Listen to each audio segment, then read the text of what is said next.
Voici à quoi ressemble le désormais tristement célèbre Stade Olembe, un an après avoir abrité la finale de la Coupe d'Afrique des Nations 2021. Le Stade Olembe est devenu comme le Stade Trimobé, oublié, hué et complètement humilié, qui aujourd'hui nous amène tous à faire, comme on dit en langage populaire au Cameroun, les pleurs du mbolé. Regardez par vous-même l'état actuel de sa pelouse. On dirait qu'elle est atteinte de kwashiorkor. Et quand vous regardez la toiture, on a envie de penser qu'elle a la teigne avec ses écailles qui sautent toutes seules au moindre mouvement du vent. Le matériel technique et technologique qui se trouve ici est complètement rouillé. Le stade Olembe, qui au départ était un complexe sportif, est aujourd'hui une espèce en voie de disparition. Après avoir avalé tant de milliards qui ont atterri dans les poches des fêtards, qui eux-mêmes ont monté une équipe de vénards pour un résultat qu'on connaît aujourd'hui, nulard. Le député du PCRN, Cabral Libi, a eu le courage de monter au créneau. Écoutez sa part de pleurs. Ce qui se passe au stade de Lembe est historique. C'est-à-dire qu'on parle de milliards comme si on parlait d'argent de beignet. Nous sommes gouvernés par des incompétents notoires.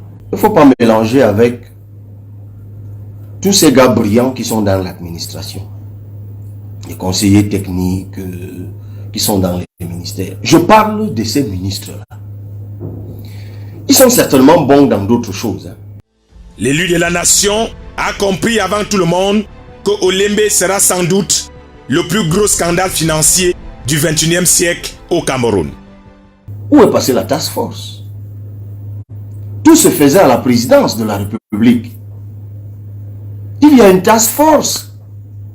Pourquoi le ministre des Sports écrit aujourd'hui au PM? Depuis quand le PM est dans cette affaire? Je ne le défends pas. Mais c'est une question de logique. Pourquoi créer la diversion? Tout se décidait à la task force, non? Il y a plus de 8 ans, l'on parlait d'un complexe sportif à Olembe, avec toutes les infrastructures qu'énumère ici l'élu de la nation Cabral Libi. Au départ, au moment où on parle pour la première fois de la construction, nous sommes en 2017, du complexe sportif d'Olembe, voici ce qui figurait dans les maquettes.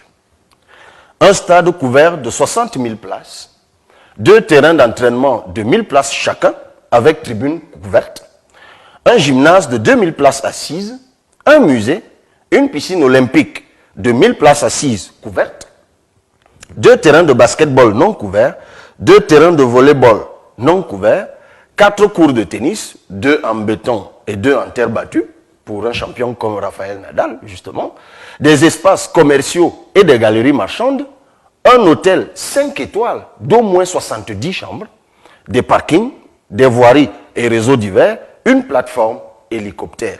Le tout pour un coût total de 168 milliards de francs CFA. Comment donc expliquer qu'un petit stade de 60 000 places ait pris autant de temps et d'argent au point de faire appel à 2 prestataires? Au début, c'était le Pichichi de Sicile, avec ses préfabriqués présentés comme moins coûteux, et ses amis nous disaient tout le temps que lui, il est moins gourmand. On n'a donc pas compris pourquoi le Pichichi est subitement devenu le petit Kiki. Les voisins du pape ont été chassés comme des femmes infidèles. On leur a demandé de ramasser leurs affaires et de ne même plus assister aux heures de prière de la task force, pour laisser place aux inconnus de Vancouver. Quand ils sont arrivés, ils nous ont dit qu'ils détestent les retardataires.